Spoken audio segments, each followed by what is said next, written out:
Putin पर British विदेश मंत्री की टिप्पणी से रूस नाराज हो गया है। अगर आपको शांति चाहिए तो आपको अपने शब्दों को भी ध्यान में रखना होगा। अब लिज ट्रस ने क्या कहा है समझिए। पुतिन के ऊपर लिज ट्रस ने जो टिप्पणी की उससे रूस नाराज है। उसने लिज ट्रस के बयान को उकसाने वाला बताया है। रूस ने कहा परमाणु हमले का जिम्मेदार होगा ब्रिटेन। लिज ट्रस ने दुनिया से की थी रूस पर सख्त प्रतिबंधों की मांग। और अगर आप सख्त प्रतिबंधों की मांग कर रहे हैं तो सामने वाले को आखिर क्या आप इस शांति की पहल के बाद देना चाहते हैं जिसके बाद वो टेबल पर बैठे और आपकी बात माने। कैसे ये दोनों देशों के लिए एक सिचुएशन ऐसी हो सकती है। सुरेश जी, आप डिप्लोमेसी को अच्छे तरीके से समझते हैं। एक तरफ शांति की बात, दूसरी तरफ आप कह रहे हैं कि और प्रतिबंध लगाओ, इस पर और प्रतिबंध लगाओ। तो जब मेरे ऊपर आप इतने प्रतिबंध लगाएंगे तो फिर मैं शांति क्यों चाहूंगा। आप एक चीज देख रहे होंगे कि यूरोप में, पहली बात तो मैं नहीं समझता हूं कि यूके यूरोप का हिस्सा है।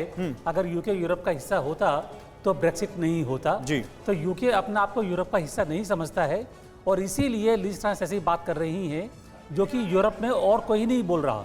यूरोप में आप चाहे जर्मनी को ले लीजिए, यूरोप की टोन और ब्रिटिश टोन बहुत अलग है। हाँ, बिल्कुल हाँ। वो बिल्कुल अलग तरह की बात कर रहे हैं। उनको मालूम है कि उनकी इकोनॉमी को जो नुकसान पहुंच रहा है उस नुकसान की भरपाई ऐसे नहीं होने वाली है। ये वो शांति चाहते हैं।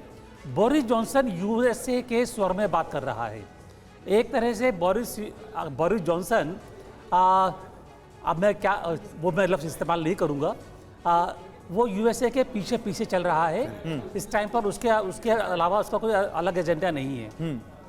तो जो अभी चल रहा है मेरा ख्याल है इसके बाद में बातचीत चलती रहेगी।